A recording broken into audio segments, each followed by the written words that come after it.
श्री राम की मृत्यु या उनके शरीर का त्याग एक ऐसी घटना है जो हमें जीवन और मृत्यु के बारे में गहरे दृष्टिकोण देती है। हालांकि उनकी मृत्यु पर बहुत चर्चा नहीं होती, लेकिन उनका देह त्याग एक दिव्य घटना थी जो उनके जीवन के उद्देश्य को पूरा करने के बाद हुई। रामायण में श्री राम के जीवन के हर पहलू को आदर्श रूप में प्रस्तुत किया गया है। उनके जन्म से लेकर उनके आदर्शों तक सभी ने उन्हें एक मर्यादा पुरुषोत्तम के रूप में देखा। लेकिन जब श्री राम को लगा कि उनका कार्य धरती पर पूरा हो चुका है, तो उन्होंने अपने शरीर को छोड़ने का फैसला किया। श्री राम की मृत्यु का समय था त्रेता युग का अंत और द्वापर युग का प्रारंभ। जब यह समय आया तो श्री राम ने अपने परिवार और राज्यवासियों को बताकर उन्हें विदा ली। वो जानते थे कि अब उनका संसार में रहना कोई उद्देश्य पूरा नहीं करेगा, क्योंकि उनका मूल कार्य समाप्त हो चुका था। इसके बाद उन्होंने भगवान शिव से आशीर्वाद लिया और अयोध्या छोड़ने का निर्णय लिया। श्री राम अपने भाई लक्ष्मण, भरत और शत्रुघ्न के साथ सरयू नदी के किनारे गए, जहां उन्होंने अपनी भौतिक देह को त्यागने का संकल्प लिया। वो नदी में धीरे धीरे कदम रखते गए और अंततः उनके शरीर का अस्तित्व विलीन हो गया। ये कोई साधारण मृत्यु नहीं थी, बल्कि ये उनके दिव्य रूप में वापस जाने की एक प्रक्रिया थी। श्री राम ने अपने मूल रूप में प्रवेश किया और वैकुंठ के लिए प्रस्थान किया।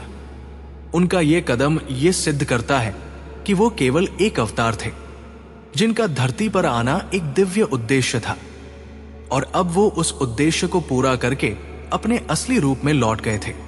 उनकी मृत्यु का यह दृश्य अयोध्या वासियों के लिए बेहद भावुक था।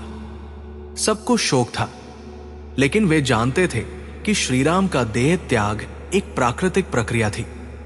उनकी शिक्षा और आदर्श हमेशा के लिए जीवित रहेंगे। भगवान श्री राम के जीवन और मृत्यु में एक गहरी संदेश है।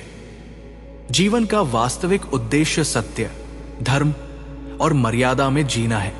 श्री राम का जीवन और उनके कार्य आज भी हमारे लिए प्रेरणा का स्रोत बने हुए हैं। इससे यह भी पता चलता है कि जीवन और मृत्यु एक सतत प्रक्रिया है, और जब हम अपने उद्देश्य को पूरा करते हैं, तभी हम अपने दिव्य रूप में लौटने के लिए तैयार होते हैं।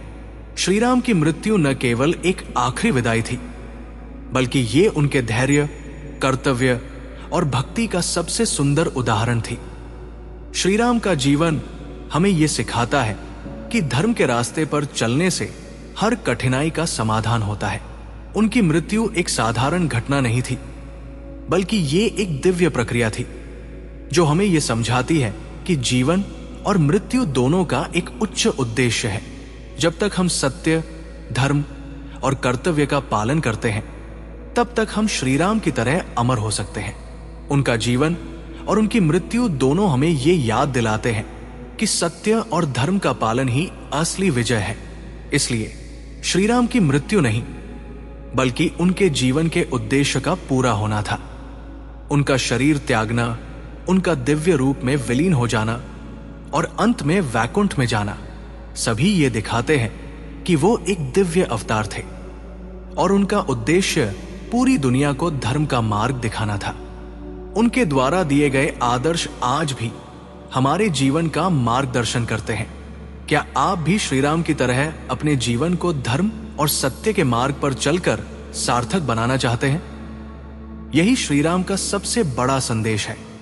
धर्म की राह पर चलो और जीवन को अमर बनाओ।